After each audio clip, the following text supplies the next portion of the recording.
right, Aries, last but not least, this is your September mid-month reading, doing a 7-card advice spread for you here. Aries, Sun, Moon, Rising, and Venus sign. As always, if you like this reading, don't forget to like, share, comment, and subscribe. You can also donate to this channel to support this work. Super appreciate any and all donations. Aries. Okay, wow. I'm seeing a lot of major arcana energy for you. Some of you are definitely moving, okay? Definitely, I'm feeling that. But it's like I'm feeling like rapid movement forward, okay? Both in like a literal sense and a more energetic sense as well. Okay, and it's interesting because it's like, wow, there's a lot going on. Like, I'm just feeling a lot of like moving parts. It's actually bringing more peace and calm to your life. Interesting. I like it. Let's see what comes up for you, Aries. Again, this is going to be a 7-card advice reading, and then we'll get a couple of oracle cards at the end. The Sun, the happiest card in the deck. I love this. 5 of Cups reversed. 2 of Swords. Okay, so who just... Capricorn. There's a decision coming up. Okay, possibly soon. 3 of Swords reverse. Ace of Swords. You have a lot of air energy surrounding you. Okay, could be an air sign. Gemini, Libra, Aquarius. Doesn't have to be. This could just be talking about like your mind, your thoughts. Okay. All right, and you have the 4 of Cups reversed. So it's like you're taking some type of opportunity here. And the 9 of Wands. Really, I like this energy for you. Okay, so you have the Sun card in your past. It's really interesting here because this is the first time I'm really picking up on this card that you see the Sun and the Moon, right? And anyone ever like, have you ever seen that, right? Like the moon in the daytime. It's kind of like that's almost like literally what this looks like. See? But I don't know why. I'm just getting this energy of like polar opposites. Okay. I'm not really sure like what it could necessarily be relating to. It could be like talking about you and another person, okay, possibly another fire sign here, Leo specifically, right, with the Sun card. Or for some of you, this could actually be talking about your children as well, because I just get that energy with this child on the card. Okay.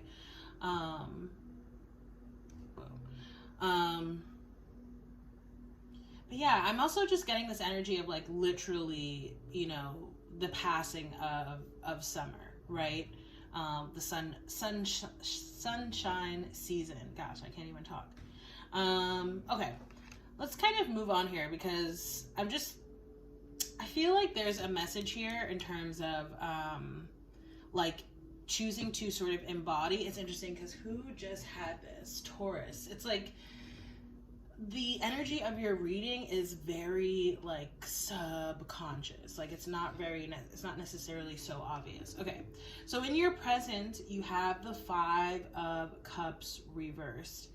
I feel like, because again, there's like, it seems like there's rapid new developments, lots of changes that are happening for you, and it's like, it's almost like, you know, you're anticipating or like almost like expecting the worst, but it's like based off of past events.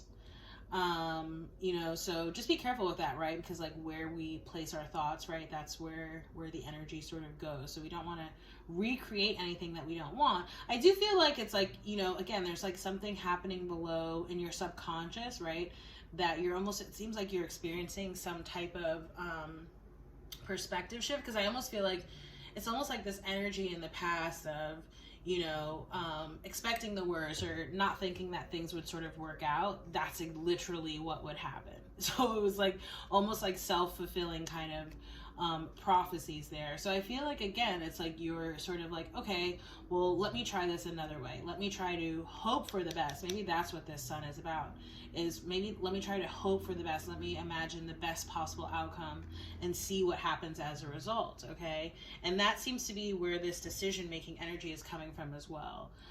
Because, again, I'm feeling like it's something like very, very internal. And notice how we have like a literal dichotomy here between the daylight and then like the darkness, right, with the full moon, which actually kind of looks like a sun here. I don't know, there's this very interesting energy of like, again, polarities or like opposites. And I have a feeling it's because like we are encroaching upon Libra season in just a couple of days, right? And Libra is a sign of beauty, right? Venus and balance, right? That's the other sort of energy. So it's almost like you're coming into this very beautiful balance of your internal energies, which then seems to, you know, cause positive changes in your external environment. Okay, so again, it seems like you have some sort of, it could be actually to like a literal decision you're needing to make here, maybe about work, maybe about a person, okay? But I just see someone who is like, you know, presently or like sort of will be in the near term future, like sort of two minds about something. And it could just be like, how do I feel about, you know, X, Y, and Z? It doesn't necessarily have to be a decision per se, okay? In your advice, you have the Three of Swords reverse. So again, similarly to this Five of Cups reverse in your present energy, right? It's like choosing to look at things a different way, right? Again, even though there have been past disappointments, hurts, right? Past losses, whether that is like losing someone close to us, losing something that was, you know, losing a job, for instance, whatever. You know, this is just saying like, I'm going to, you know, not necessarily forget, right? But I'm going to grieve or let go in sort of the healthiest ways possible. And I'm going to, you know, still be optimistic and positive in terms of my present situation as well as my future possibilities. It just feels really good, you know? And the thing is, it's like, I don't really feel like, it could be that there's someone around you, okay, who's sort of, you know, helping to bring this type of perspective or something like that. But I do feel like in a large ways, this is just, you know, your own sort of internal drive and determination. Okay. And that could be like why it feels so, because it feels like very empowering in that way. In your environment, you have the Ace of Swords. Okay. So I do feel like, you know, this has been happening too, like, between the full moon that we had actually in Pisces earlier on in the month, okay? And then I feel like we're going to have two full moons in Libra season in October, okay? Not in Libra season, actually. I think one's in Libra and one's in Scorpio. But anyway, in the month of October, we have two full moons. Because it just feels like there's something that's coming to light. I don't know. This could be like, you know, maybe something just illuminated for your own sort of purposes, right? Maybe you're like, I'm currently a, you know, car salesman, and actually I, you know, really want to work with preschoolers. I don't know, right? But it could be something like that, that there's like some sort of internal truth about yourself that you're sort of just realizing, or sort of like just sort of reckoning. Or maybe again, this could involve another person, okay, and something that they may be sort of communicating. But I'm just feeling this sort of illumination, okay? And then it's like whatever is illuminated here for you, I feel like that helps to determine whatever this decision is whatever this decision is going to be. So granted, this decision could be yours, but it could also be someone else's, okay? And again, I'm picking up on air energy, Gemini, Libra, Aquarius, and again, we are going into Libra season in a couple of days. So, and this card actually too can represent the sign of Libra, the Empress, okay? And this is actually coming up in your hopes and fears category. For some of you, it's like, I do feel like you may be, I don't know, it feels like there could be concern about like, a mother, or about motherhood, okay? I'm just getting that energy like a little bit, okay? For others of you, I don't feel like that's for everyone. For others of you, I feel like this is about, you know, again, it's like about directionally where you're going and how things are going to work out. It's almost like this question of like, will I be able to have this? Like, will I have, you know, success? Will I have this abundance of creativity, this abundance of fertility, this abundance of just strictly abundance, right? Because I'm really being drawn to sort of all the adornments on this card, okay? Yeah, it's like almost like a fear of, either losing this or of not being able to attain this. But again, it sort of feels unfounded, like it's rooted in past experiences and past disappointments, which that's all that they are, right? They're in the past, so they're lessons that can be learned from, but they don't actually have any bearing or significance on our present unless we allow them to, right? Unless we don't learn the lesson and instead allow that energy to sort of consume us. Luckily, I don't really feel like you're doing that here, because again, you have the 5 of Cups reversed, 3 of Swords reversed, the 4 of Cups reversed, and then your outcome is the 9 of Swords reversed, right? So it's almost like whatever you sort of have been worried about, anxious about, afraid of sort of like making the wrong decisions, I feel like as you sort of just continue, you know, moving in the right direction and seeing that like things can work out for you as long as you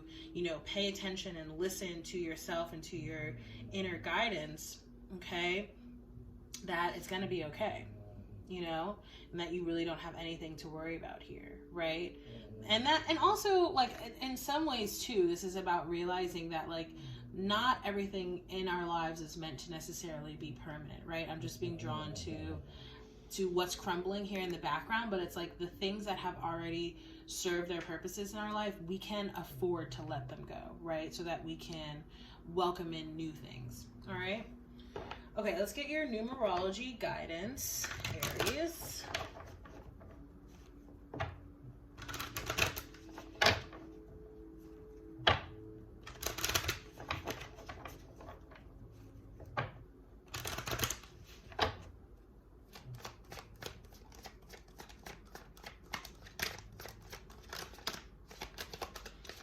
The moderation card kept wanting to come out for y'all. Okay, and again, paying attention to your intuition. Number 22, and you have number 55, adventure. It's almost like, you know, Aries, you are the Fool card, right? You're the start of the major arcana in the tarot deck, the start of the spiritual journey. So it's almost like look at each day as a new adventure, as a new journey, you know? All right, so let's read for this card and then we'll get your life purpose oracle. All right, so number 55, adventure. This card indicates a need to see your life as an adventure. No one knows what will happen tomorrow, so why not make the most of today? By drawing this card, you are being encouraged to step out of the rut of your everyday life to experience exciting new things. It doesn't have to be anything dramatic, just a couple of minor adjustments can add a little adventure and zing. It says this is a time to be inquisitive and daring. You might want to rearrange your furniture or experiment with new styles of clothing. Perhaps you could eat a different type of food, take up a new hobby, or go on an overseas voyage. Sometimes a new version of something familiar is enough to shake things up. Even a random act of kindness can be an adventure in itself. And the affirmation here says, I broaden my life experience and therefore expand the growth of my soul. I love that card. I love it. Okay. All right, let's get your life purpose oracle and then we'll close out this reading, Aries. And then we'll be done for this month. And I'm still trying to decide what readings I'm going to do for October. If you have any suggestions or there's a particular spread in the past that you've liked, let me know in the comments and I'll likely use it. Let's see. I just saw music. Okay, so some of you may connect with music, and I have been actually listening very quietly in the background to a music meditation. Animals. You understand animals and communicate with them intuitively. Trust your inner guidance as the animals are a part of your life work. So yeah, again, some of you, it's like, you know, maybe there's some type of career change coming up. For others of you, this could just be talking about, you know, your pet friends or your friends' pet friends. Or, you know, really, a lot of people I think recently have been really connecting with sort of like animal spirits and the messages that might come along with that. So let's just say there's like a particular animal that you connect with or that you think about a lot or that you see, maybe doing some research around what does that animal spirit mean, right? Okay. Aries, I'm going to shut your reading down there. As always, thank you again so much for watching. If the reading resonated, please do like, share, comment, and subscribe. If you'd like to donate or book a reading with me, the links are all down below. Again, thank you so much, and I look forward to seeing you in the next reading. Take care, Aries. Bye.